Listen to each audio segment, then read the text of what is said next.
welcome back to my channel. It's Lexi here, and today I wanted to do my March wrap up and my April TBR. So let's just get chatting about it.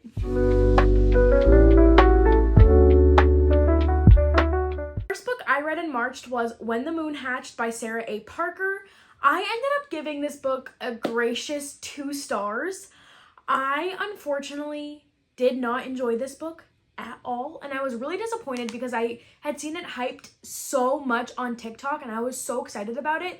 I was doing a buddy read with Donatella and Annie and it just fell completely flat for me. It was so confusing and extremely insta-lovey, and by the end of the book I was still like extremely confused.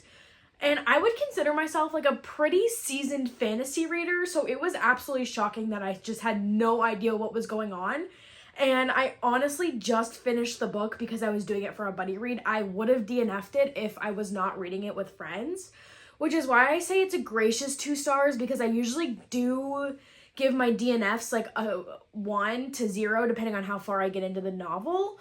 But I did not have a good time, and I do not think I will be continuing the series, which just makes me so sad because I like dragons in fantasy and I do think the concept is there. I just wasn't having a good time. So I read Rebel Witch by Kirsten Cicerelli, and I did make a vlog reading this, so if you watch that, you know I absolutely loved this book. I gave it 5 stars and it was such a fun read. This is a YA romantasy, but I would say it's like on the older end of YA. It is very dark and gruesome and the themes are just very dark. Yeah, it's really, really good and I would recommend it. I would just keep in mind that it's a YA, but I personally would say it's like on the older end of YA. But other than that, it was absolutely amazing. The romance in this gave everything I wanted it to give. This is a duology, so it was just done completely perfectly. You get the full closure you want. You get to see all the characters have their moments, and it was just such a fun read. I highly recommend this duology. Next, this was my most anticipated read of the year, and I do have a copy of it, but it's on the top of my shelf and I didn't want to grab it. But this is Sunrise on the Reaping by Suzanne Collins. I again have a whole vlog about this if you want to see all my reactions and everything. I don't want to spend too much time talking about it because I literally already made a video, but this was a 5-star read. This was my favorite book of the month. Probably going to be my favorite book of the year. I absolutely loved this book and it broke every single heartstring I had. It was absolutely devastating. There was so much lore, so much backstory. Just she gave everything I felt like I was missing and then some, and I just loved this book. It might be my new favorite in the series, which is just absolutely crazy, but I just loved it that much and I just don't have any negative things to say about this book. Next, I read The Blighted Stars by Megan O'Keefe. I gave this book 4 stars. I was so shocked by this book.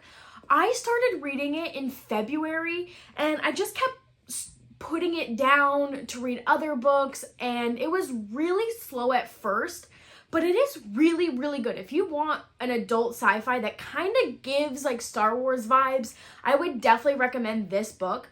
It's also amazing because the main character is like a baddie. She's strong, she can fight, she's morally gray, and the like male main character is like the nerdy, not a fighter type person. So it's just like kind of reversed roles in what we normally see in fantasy sci-fi, and I just really appreciated that. It's also surprisingly hysterical, so if you're looking for something that might be out of your comfort zone, I would highly recommend The Blighted Stars. It is a trilogy. I've only read the first one, but I was just so pleasantly surprised by this. I went in basically blind, and sci-fi's not a genre I typically gravitate towards, but I'm so glad I read this. It was phenomenal. Next book I read was First Time Callers by B.K. Borison. This book honestly wasn't really on my radar. It was recommended to me by my cousin and I had seen it on TikTok, but this was my in-person book club's pick for March, and I overall enjoyed it. I gave it like a 3.5 stars. The only reason it didn't stay with 4 is like there's spice in it, but it comes like out of literally nowhere. Like you're almost 300 pages in and it's like in your face. And I personally don't like spice in my books, so I guess that's maybe a me problem.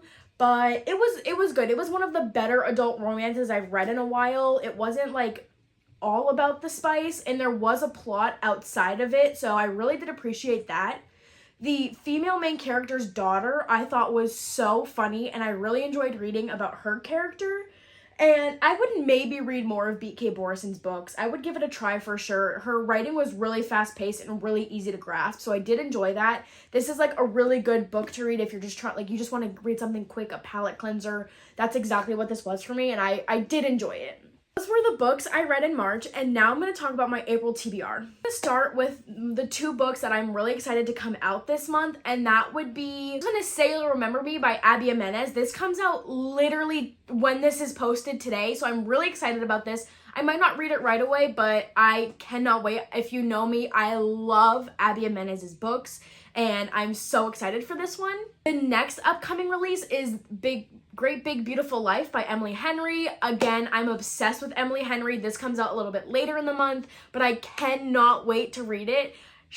Everything she writes, I will devour, and I cannot wait. My next read is The Night Circus by Erin Morgenson. If you guys know, I've been putting this on my TBR for like literally 3 months now, and I'm gonna read it. Like, this is the next book I'm reading. I'm so excited about it. I've heard amazing things. I did read First Time Callers before reading this just because I needed to read it for my book club, and I also needed a palate cleanser, but I am finally going to read this, and I'm so freaking excited. I have Our Infinite Fates by Laura Steven. I have not heard anything about this. This is an Owl Crate book. It's absolutely stunning, and I read the back, and it looks or sounds so good that I've just been like, ooh, I really want to pick you up. So I'm gonna throw it on this list, and I hope I can get to it. It sounds phenomenal. I'm so excited about it. And like, I haven't talked about Owl Crate too much on here. I've had the subscription off and on for probably about 2 years, and they just do an amazing job with their covers and their spines every single time. They're absolutely beautiful. Also throwing this on the list, A Tempest of Tea. This was popular on TikTok like probably a year and a half ago, and I recently got my hands on a copy of it, and I'm so excited to finally read it. I've just heard amazing things. I love YA romance, as everyone knows, and I just know this is going to be right on my alley. I cannot wait to read it. Okay, those are the books I'm throwing on my TBR. I didn't want to add too many because when my book club meets, we'll pick our book of the month, and I want to make sure I have time to read that as well. That was my March wrap-up and April TBR. If you liked this video, please like, comment, subscribe, all the things so you can continue watching my content. If you watched this far, thank you so much, and I hope you guys all have a blessed day. Bye!